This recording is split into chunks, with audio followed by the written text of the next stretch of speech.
Berarti waktu zaman saya itu, Mas tahu Mas terkait pembangunan? Saya tidak tahu, dan tentunya ini sudah terjadi sebelumnya untuk yang HGB itu kan 2023, dan sekali lagi karena itu sudah keluar, saya masukkan 2024. Tentu tidak semuanya kan kita review, kecuali ada pelaporan. Pagar laut ber-HGB itu Mas, itu kan diklaimnya kan yang mandiri itu dari tahun 2021 ya Mas ya. Itu emang sebenarnya apakah di zaman Mas Ahy itu sudah ber-HGB dan SHM itu Mas, pagar laut itu Mas?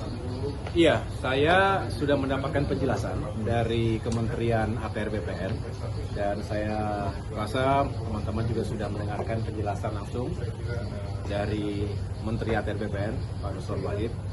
Ini sedang diinvestigasi, dan tentunya kita ingin mengetahui seperti apa duduk permasalahannya, kronologisnya seperti apa. Yang kita dapatkan data awal ini sejak tahun 2023.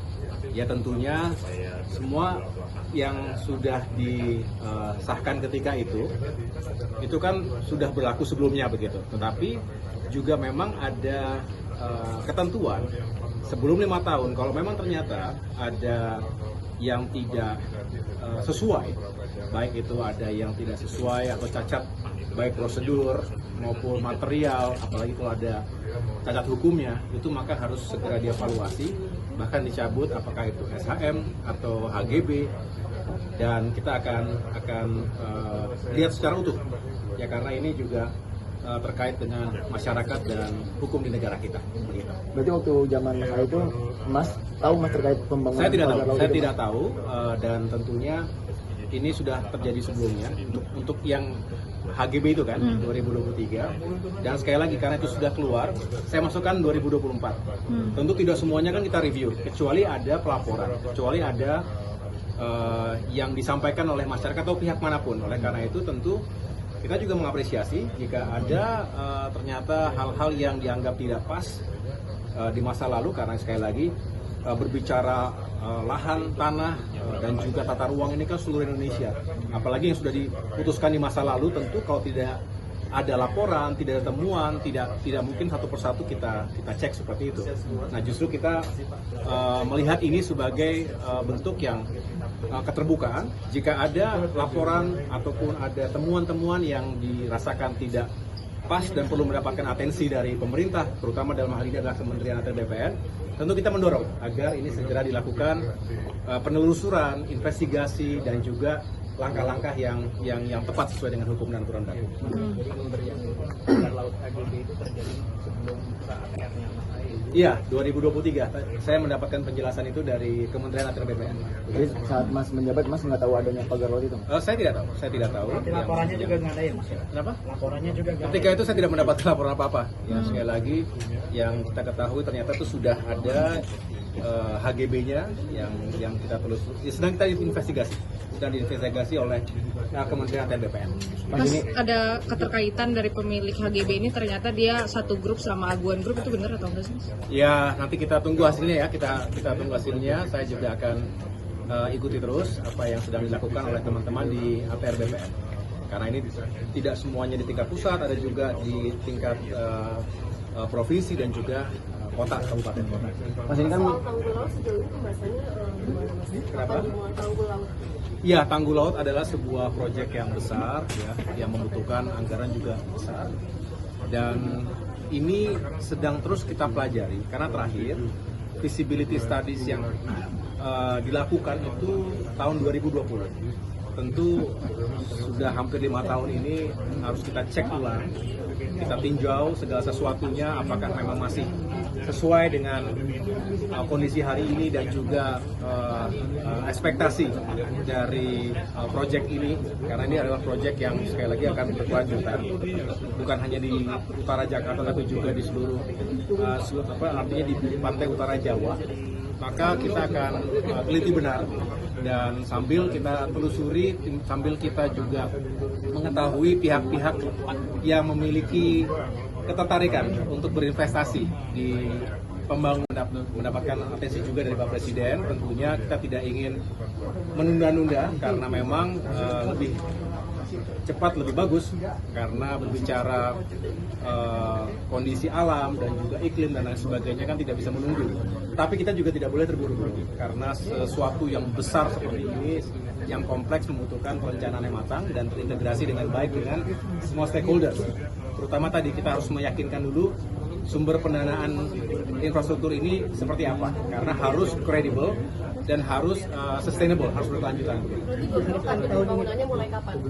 Iya, nanti akan kita sampaikan. Saya tidak menargetkan terlebih dahulu, tetapi kita ingin serius benar untuk mengetahui prospeknya.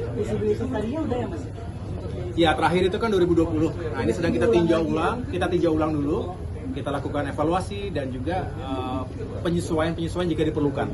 Sambil kita melihat beberapa potential investors yang akan bisa berkontribusi terhadap pembangunan ini. Itu akan gandeng kampus-kampus di dalam atau Iya, artinya pendekatan kita harus utuh. Kita mendengarkan para saintis, para ahli ya, dari berbagai tidak hanya konstruksinya tetapi juga secara ekologis dan lain-lain.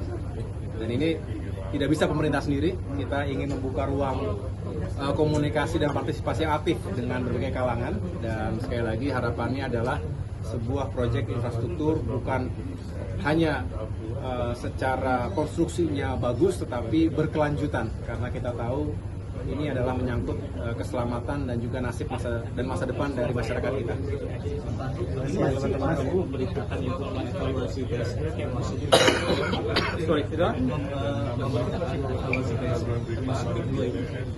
Secara umum beliau meminta kami, tentunya PSN ini kan melibatkan banyak pihak ya. Tidak hanya Kemenko Infrastruktur, tapi juga Kemenko Ekonomi dan berbagai kementerian teknis yang terlibat di dalamnya. Betul, beliau meminta kita benar-benar mereview dengan baik. Beliau juga ingin terlibat secara langsung karena ya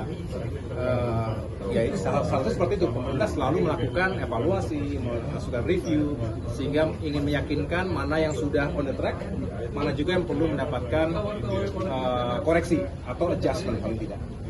KLM ditunjuk untuk evaluasi?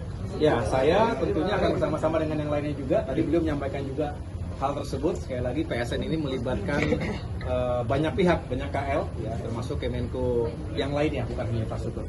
Mas, setelah munculnya HGB di Tangerang ini kan muncul lagi nih Mas, ternyata HGB di sepanjang laut Surabaya sampai Sidoarjo. Ini sebenarnya izin HGB ini seperti apa sih Mas di atas laut itu Mas? Ya, ini yang saya bilang tadi, ini masih dipelajari oleh Kementerian ATR, investigasi segala sesuatunya. Nanti akan ketemu ya permasalahan seperti apa. Tetapi kita ingin memastikan juga jangan sampai ada pelanggaran-pelanggaran terhadap hukum dan aturan yang berlaku. Tapi seharusnya HGB di atas laut itu nggak boleh kan Mas? Harusnya nggak boleh kan Mas itu Mas?